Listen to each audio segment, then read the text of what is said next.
మత్తయి సువార్త 13వ అధ్యాయంలో దేవుడు చెప్తున్నాడు. 13వ అధ్యాయం 45, 46లో, మరియు పరలోక రాజ్యము మంచి ముత్యములను కొన వెతుకుచున్న వర్తకుని పోలి ఉన్నది. వర్తకుడు ఎవరండి? మంచి ముత్యాలను కొనేవాళ్ళు ఎవరు? ఆ కొనేటువంటి వ్యాపారి ఎవడు?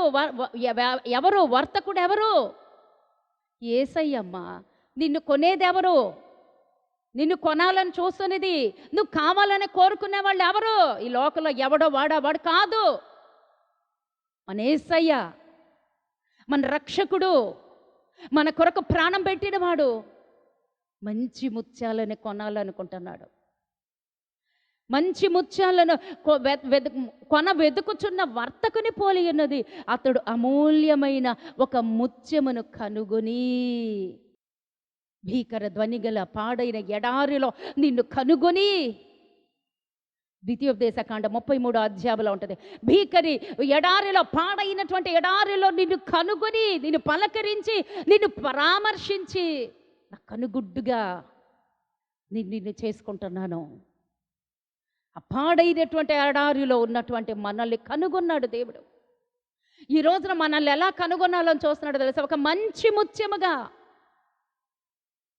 ఒక మంచి ముత్యముగా. ఆ వర్తకుడు ఎవరో కాదండి, మన యేసయ్య. ఆ యేసయ్య మంచి ముత్యముగా తయారైనటువంటిది దాన్ని కనుగొని, దాని కొరకు పోయి అతనికి కలిగినదంతయో అమ్మివేసి దానిని కొనెను. ఆయనకేముంది అమ్మేయడానికి? ఆయనకేముంది? పరలోక రాజ్యం ఉంది, ఆయన శరీరం ఉంది, ఆయన రక్తం ఉంది, ఆయన ప్రాణం ఉంది. పరలోక రాజ్యం నీ కోసం నా కోసం వదిలేసుకోలేదా?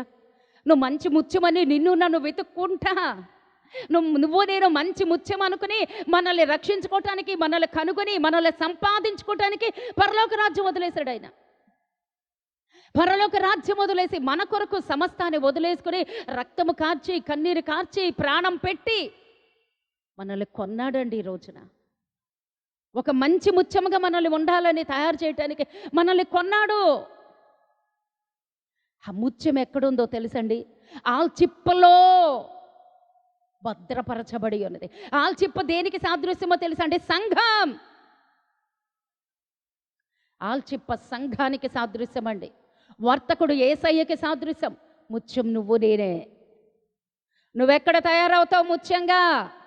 వంటగదిలో కూర్చుని పాయసం చేసేటప్పుడు నువ్వు ముత్యం అవ్వవు. ఆ యొక్క కిచెన్లో ఉండి మన బిడ్డలకి, మన కుటుంబాలకి రుచికరమైనటువంటి ఆహారాన్ని తయారు చేసి వాళ్ళని సంతోషపెట్టినప్పుడు మనం ముత్యంగా తయారవ్వము. మన వర్తకాల్లో, మన పనుల్లో, మన బిజీ షెడ్యూల్స్లో పరిగెట్టినప్పుడు మనం ముత్యంగా తయారవ్వము.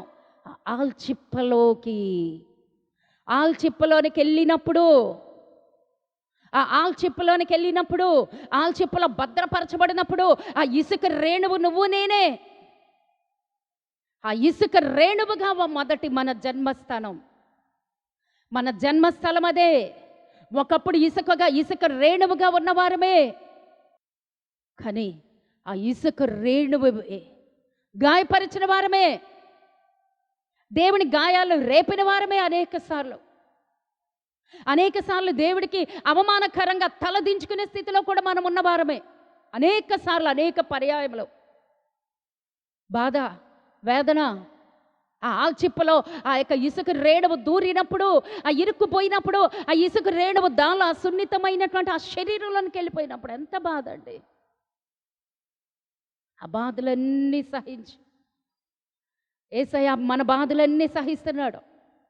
యేసయ్య మనం పెట్టినటువంటి ఆ శ్రమలన్నీ ఓర్చుకుని, మన పాపాలు భరించి, మన కొరకు రక్తము కార్చి, విలువ పెట్టి, తన రక్తాన్నే విలువ పెట్టి మనల్ని కొనుక్కున్నాడు.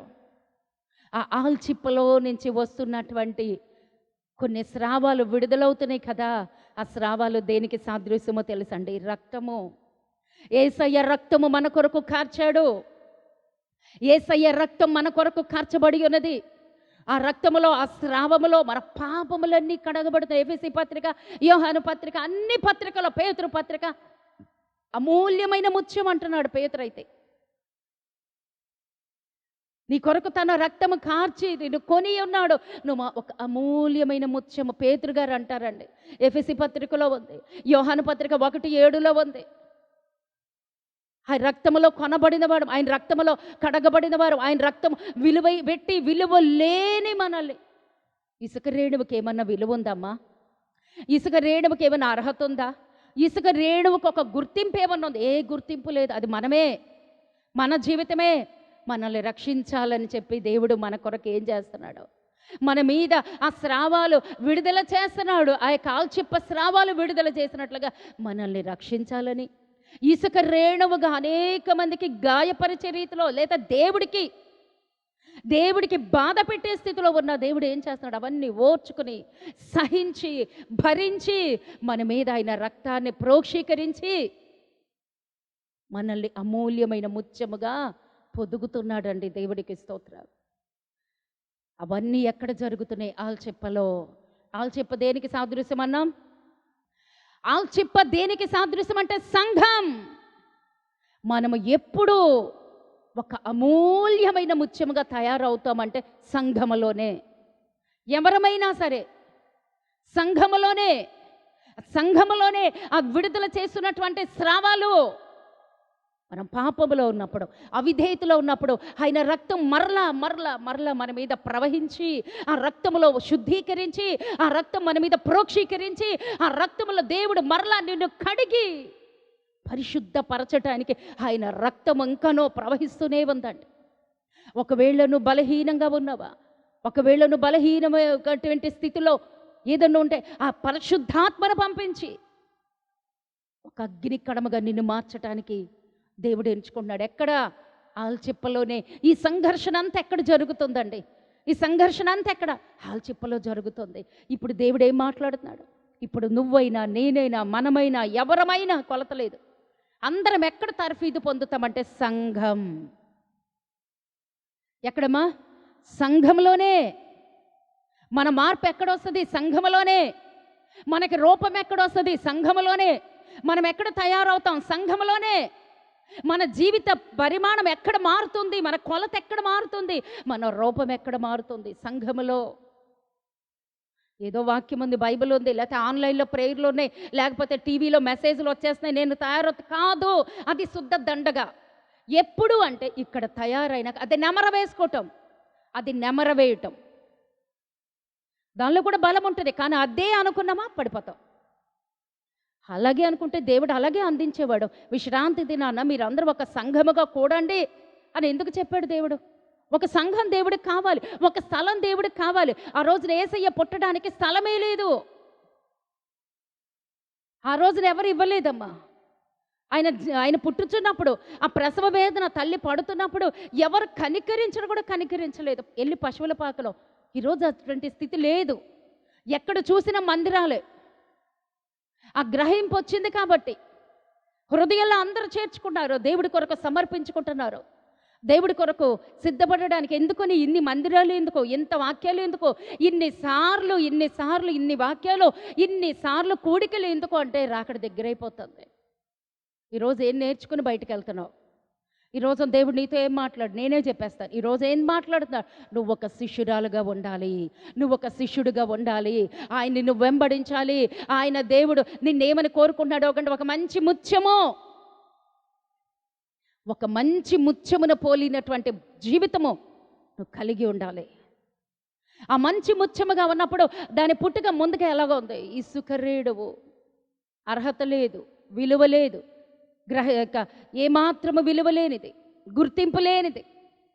అటువంటి గుర్తింపు లేని మన జీవితాల్ని సంఘములో మార్చి దేవుడు ఏం చేస్తున్నాడు? ఒక అమూల్యమైనటువంటి ముత్యముగా. అది ఉన్న పాటనే ముత్యమైపోయిందా? కాదండి. ఎంత సంఘర్షణ, ఎంత ఒకరోజు పడతాం, ఒకరోజు లేవటం, ఒకరోజు ఇలా, ఒకరోజు అలా. ఏది ఏమైనప్పటికీ ఆ ఇసుక రేణువు వదలలేదండి. వాళ్ళు చెప్పనే వదిలేసిందా? మళ్ళీ వెళ్ళిపోయి సముద్రంలో కలిసిపోద్ది. వదలలేదు. మనము అంతేనండి. మనము అంతే. ఎప్పుడైతే సంఘాన్ని నిర్లక్ష్యం చేస్తామో మొదటి స్థితి మనకు వచ్చేస్తుంది, మొదటి పరిస్థితులు మనకు వచ్చేస్తాయి, మొదటి శోధనలు ఖచ్చితంగా మనకు వచ్చేస్తాయి. దేవుడు సన్నిధికి దూరంగా ఉండి నువ్వేమీ కూడా సాధించలేవు. యోహాను సువార్త 15వ అధ్యాయంలో ఉంటుంది. నాకు వేరుగా ఉండి మీరేమీ కూడా చేయలేరు. అలా అంటు కట్టబడి ఉన్నప్పుడే మీలో పనికిరాని తీగలను నేను కత్తిరించి వేస్తాను. యోహాను సువార్త 15వ అధ్యాయంలో. ఒక్కొక్కసారి బాధగా ఉంటుంది, ఒక్కొక్కసారి కష్టంగా ఉంటుంది, నరకబడుతూ ఉంటాయి. ఎందుకంటే ఆ పనికిరానివి దేవుడు కట్ చేసేస్తూ ఉంటాడండి. ఆ పనికిరానివి కట్ చేసినప్పుడు మాత్రమే ఆ చెట్టు ఏమవుతుందండి? ఏపుగా ఎదుగుద్ది, ఫలిస్తుంది. నువ్వు ఫలించాలనుకుంటావు కదా. మన దేవుడి సన్నిధిని నిర్లక్ష్యము చేస్తే కోల్పోయేది మనమేనండి. చాలా ప్రయాసతో కూడిందండి మన ఆత్మీయ జీవితం. చాలా ప్రయాస. పరలోక రాజ్యానికి పోలుస్తున్నాడు నిన్ను. పరలోక రాజ్యానికి ఒక మంచి ముత్యంగా నిన్ను, ఒక మంచి ముత్యంగా నువ్వు నేను తయారైనప్పుడు ఆయన వచ్చి మనల్ని ఏరుకుంటాడండి. నాకు తెలిసి కొన్ని రోజులు పాత నిబంధన ఆపి కొత్త నిబంధనలోకి వెళ్ళిపోవాలని నేను చాలా ఆశపడుతున్నాను. చాలా ఉపమానాలు ఉన్నాయండి, మనం సిద్ధపడాలి. ఈరోజు ఇంత ప్రయాస మీకు కూడా టైం అయిపోయి పరిగెత్తి ఆలస్యంగానైనా సరే, 10ంటికైనా సరే, 11ంటికైనా సరే పరిగెత్తి ఎందుకు వస్తున్నారు? ఇక్కడ దేవుడు మాట్లాడతారు కదా. దేవుడు సిద్ధపరుస్తాడు. నేను వెళ్ళాలి పరలోక రాజ్యానికి. నీ టార్గెట్ ఏంటి? నేను వెళ్ళాలి పరలోక రాజ్యం స్వతంత్రించుకోవాలి అంటే ఏమన్నాడు దేవుడు? నువ్వు తయారవ్వాలి, అర్హురాలు కావాలి. పరలోక రాజ్యానికి అర్హురాలుగా మనం ఉన్నప్పుడు మాత్రమే పరలోక రాజ్యంలోకి ఆయన తీసుకుని వెళ్ళే సమయం దగ్గర అవుతుంది. మరి మన సిద్ధపాటు ఎలా ఉంది? ఆ ఇసుక రేణువు ఎంత పోరాటం చేసిందండి బయటికి వెళ్ళకుండా. మన జీవితాల్లో అలాంటి పోరాటాలు, గొప్ప పోరాటమే చేసిందండి. ఒక రోజున మంచి ముత్యంగా వెలగలిగినటువంటి ముత్యంగా ఈ రోజున మన కొట్టుల్లో దొరికే అన్ని ముత్యాలు కావండి. అవన్నీ తయారు చేయబడినటువంటి మంచి ముత్యాలు వేరే. మంచి ముత్యాలు అతి శ్రేష్టమైనవి. దేవుడు నిన్ను అంత శ్రేష్టమైన దానిగా నన్ను చూస్తున్నాడు దేవుడు. అవి అంత శ్రేష్టమైన దానిగా దేవుడు చేతులకు నేను వెళ్ళాలి అంటే ఈ లోకంలో సంఘర్షణ తప్పదు, ఈ లోకంలో పోరాటం తప్పదు, ఈ లోకంలో అవమానాలు తప్పవు, ఈ లోకంలో శ్రమలు తప్పవు, ఈ లోకంలో శోధనలు తప్పవు.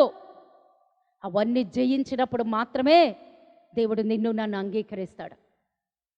దేవుడు నన్ను ఒక మంచి ముత్యము వలె తయారు చేయటానికి రోడ్లో దొరికే, షాపుల్లో దొరికే ముత్యం కాదు. దేవుడు వెతుకుతున్న ముత్యం వేరే. దేవుడు వెతుకుతున్నటువంటి కనుగొనినటువంటి ఆ యొక్క అమూల్యమైన ముత్యం. అంటే నువ్వు ఒక అమూల్యమైన దానివి. దేవుడు చెప్తున్న భాష, నువ్వు ఒక అమూల్యమైన దానివి. ఉండాలనుందా? అటువంటి ఆశ ఉందా? ఒక అమూల్యమైనటువంటి జీవితం కలిగి ఉండాలి. ఒకప్పుడు జీవితం తీసి పక్కన పెట్టేయండి, వద్దు. అందరూ జీవితాల్లో ఆ యొక్క 2 ఎలాగుంటాయో 2 జీవితాలు తీసి పక్కన పెట్టేయండి.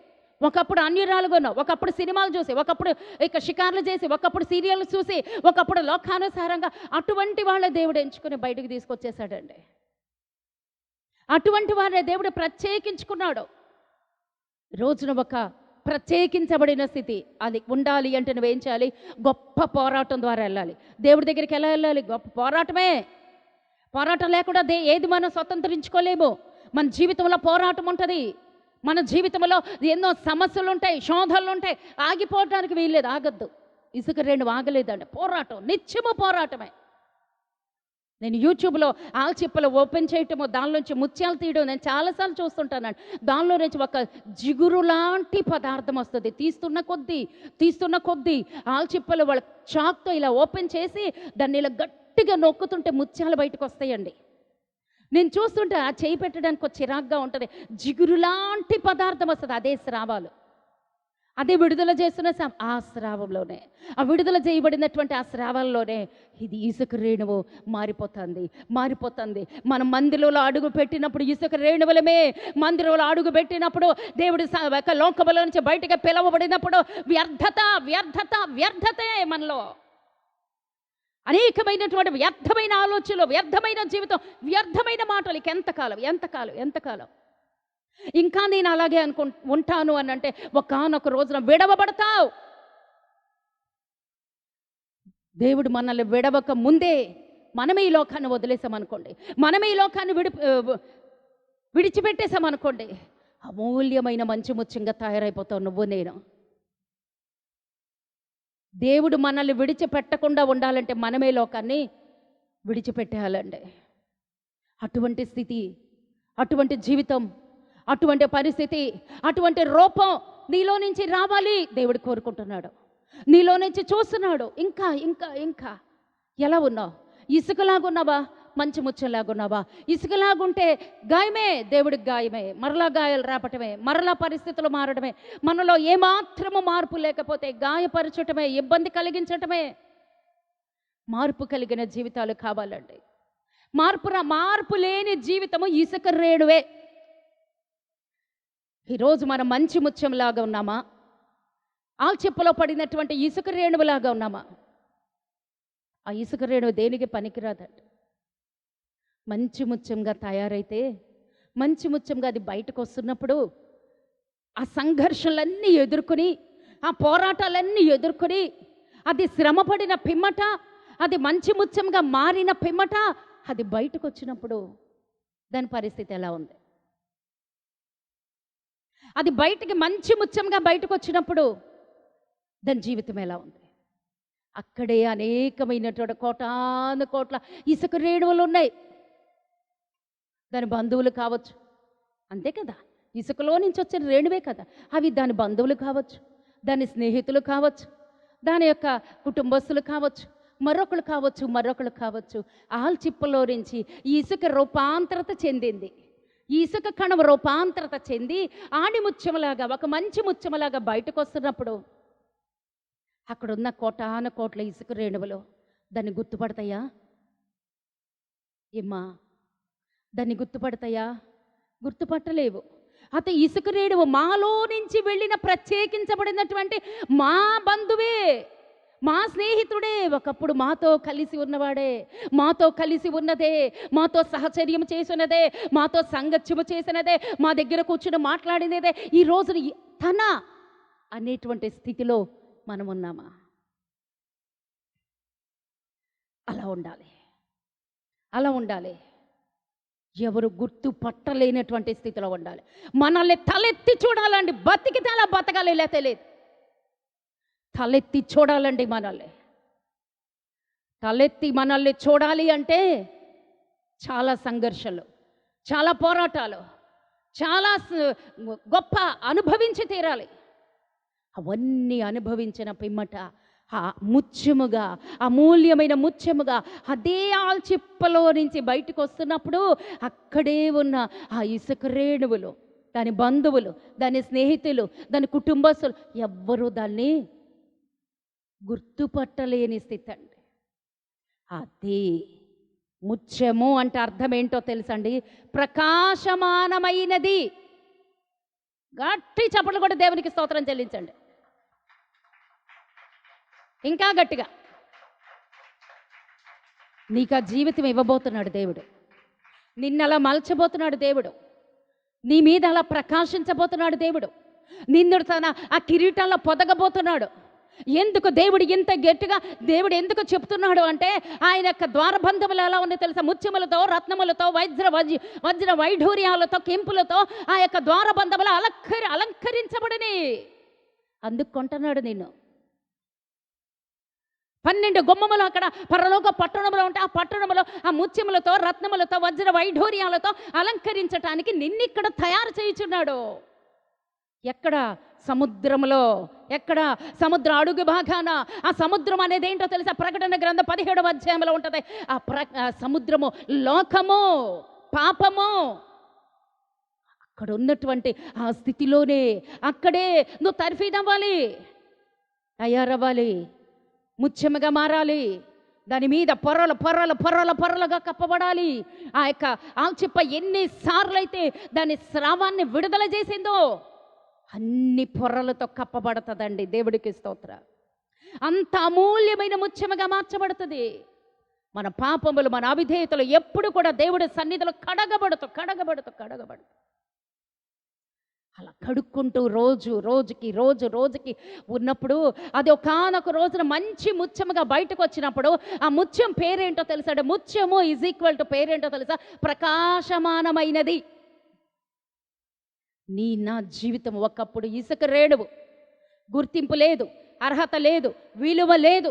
అటువంటి మన బ్రతుకుల మీద ఆయన రక్తం ప్రోక్షీకరించబడినప్పుడు, పరిశుద్ధాత్మతో నింపబడినప్పుడు, మనం అమూల్యమైన ముత్యముగా మార్చబడినప్పుడు దేవుడు మన జీవితాన్ని ఎలా ఉంచుతున్నాడు? ఒక ప్రకాశమానమైనటువంటి జీవితం. ఒక ప్రకాశమానమైనటువంటి అమూల్యమైన ముత్యముగా తయారవుతున్నావు. ఒక అమూల్యమైన ముత్యముగా తయారవుతున్నావు. ఒక ప్రకాశమానమైనటువంటి ముత్యము. అక్కడే ఉన్న ఇసుక రేణువులు ఎవ్వరూ గుర్తుపట్టలేరు. అలా ఉండాలి నీ స్థితి. పొరలు పొరలు పొరలు పొరలుగా ఆ స్రావములు నీ మీద స్రవించాలి అని అంటే ఆ పొరలేంటో తెలుసండి? అపోస్తలుల కార్యము 2వ అధ్యాయము 42వ వచనం. ఆ పొరలు పొరలు పొరలు స్రావం అంటే ఏంటో చూసాం. చదవండి, చెప్తాను. 42. 1 2 3 4 5. ఎన్ని పొరలు వచ్చినాయి? ఎన్ని పొరలు? మనం ఎన్ని పొరలు కప్పుకుందాం? ఎన్ని పొరలతో కప్పబడుతున్నాం? అలా కప్పబడినప్పుడు ఈ అపోస్తలుల బోధ యందును, సహవాసమందును, రొట్టె విరుచుట యందును, ప్రార్థన చేయుట యందును ఎడతెగక ఉండిరి. అన్ని పొరలు.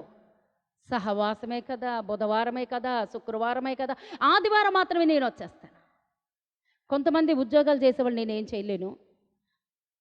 ఆదివారం సహవాసము ఉండాలి. దేవుడు చెప్తున్నాడు, అపొస్తలుల బోధ యందును సహవాసము చాలా ఇంపార్టెంట్ అండి. నువ్వెక్కడున్నా ఉండు, తల్లితో ఎప్పుడు బంధం కలిగే ఉండాలి. అవునా కాదా? తల్లితో ఎప్పుడు బంధం కలిగే ఉండాలి. సహవాసము యందును, రొట్టె విరుచుట యందును ప్రార్థన చేయటం మానకూడదు. ప్రార్థన యందును. ఈరోజు ఒక కుర్చీ ఉందండి. ఆ కుర్చీకి ఎన్ని కాళ్ళు ఉన్నాయి? 4 కాళ్ళు ఉన్నాయి. ఒక కాలు తీసేస్తే కూర్చోగలమా? నిలకడ ఉంటుందా? ఎలా ఉంటుంది మన ఆత్మీయ జీవితం? టాప్ తిరిగి ఉండదు. ఏ కాలో చెయ్యో ఇరిగిపోద్ది. వెనక్కి పెడితే తల బద్దలవుద్ది. అది మన ఆత్మీయ జీవితం. ఒక్కటి కోల్పోయినా. అపోస్తలుల బోధ యందును చదవండి. 1 2 3 4 ఎడతెగక ఉండాలి. ఆ 4గిట్లో ఆ 4 పొరలతో పొరలు పొరలుగా మన మీద కప్పబడి ఉండాలండి. దేవుడికి స్తోత్రం. ఎలా ఉన్నాం మనం? ఎలా ఉన్నా? నేను పిలుచుకోవాలి, నేను బతిమలాడాలి. చాలా ప్రతి ఒక్కరికి లోబడి నేనే ఉండాలి. దేవుడికి స్తోత్రం కలుగునుగా. ఎందుకు నేను ఇంత ప్రయాసపడాలి? ఒక్కసారి చెప్ప. ఎందుకు నేను ఇంత ప్రయాసపడాలి? ఎందుకు నేను ఇంత నన్ను నేను తగ్గించుకోవాలి? ఎందుకు నేను ఇంత అంటే ఒక్కరోజు నేను దేవుడికి లెక్కపు చెప్పాలి. కొంత ఆత్మల్ని ప్రభువా నీ దగ్గరికి నేను తీసుకొచ్చాను. నా ప్రయాస ఏంటి? కొంతమందిని తయారు చేసి పరలోకం వెళ్ళాలి. మనందరి ప్రయాస ఏంటి? నేను తయారవ్వాలి. ఎక్కడికి? నేను యాత్రికుడిని, బాటసారిని. నాకు ఒక ప్రయాణం అంటూ ఉంది. ఆ ప్రయాణంలోకి నేను వెళ్ళాలి. నేను బాటసారిని, గమ్యం చేరాలి అన్నట్టుగా ఉండాలి మనకి. అది లేకుండా ఏదో ఆదివారం కాబట్టి వెళ్ళాలి, బుధవారం కాబట్టి వెళ్ళాలి, శుక్రవారం కాబట్టి వెళ్ళాలి, మన ప్రార్థనలు ఉన్నాయి కాబట్టి వెళ్ళాలి, ఎక్కడో ఏదో మన హాజరేసుకోవాలి. వద్దండి దయచేసి. ఆ జీవితం మనలో నుంచి తీసివేయబడాలి. అందరికీ నేను ఎవరిని తక్కువ చేయట్లా, ఎవరిని ఎక్కువ చేయట్లా. నువ్వు ఎక్కువగా దేవుడి కొరకు వాడబడ్డావా? ముత్యం, ప్రకాశమానమైన ముత్యం, తిరుగులేదు. ఎవరి కొరకు రావద్దు, ఎవరి కొరకు చెయ్యొద్దు. దేవుడి కొరకు, దేవుడి కొరకు. నేను కొన్ని ఆత్మలు సంపాదించాలి. ఆత్మల భారం. మరి ఎంతమందికి సువార్త ప్రకటిస్తున్నారు మీరు? ఇంకెప్పుడు నార్మల్గా వచ్చేసి కూర్చుండిపోవటమైనా, ఏదో మనకు మనం వినేసి వెళ్ళిపోవడం. అప్పుడే మనలో మార్పు ఉండదండి. మనలో మార్పు ఉండాలి అంటే ఏం చేయాలో తెలుసా? రగలాలి, మండాలి అంటే ఏం చేయాలో తెలుసా అండి? మనం ఇంకొకళ్ళని నడిపించినప్పుడు, ఇంకొకరికి చెప్పినప్పుడు, ఇంకొకరికి దారి చూపించినప్పుడు మనం దారి తప్పము. మీకు ఆ టెక్నిక్ తెలియదేమో.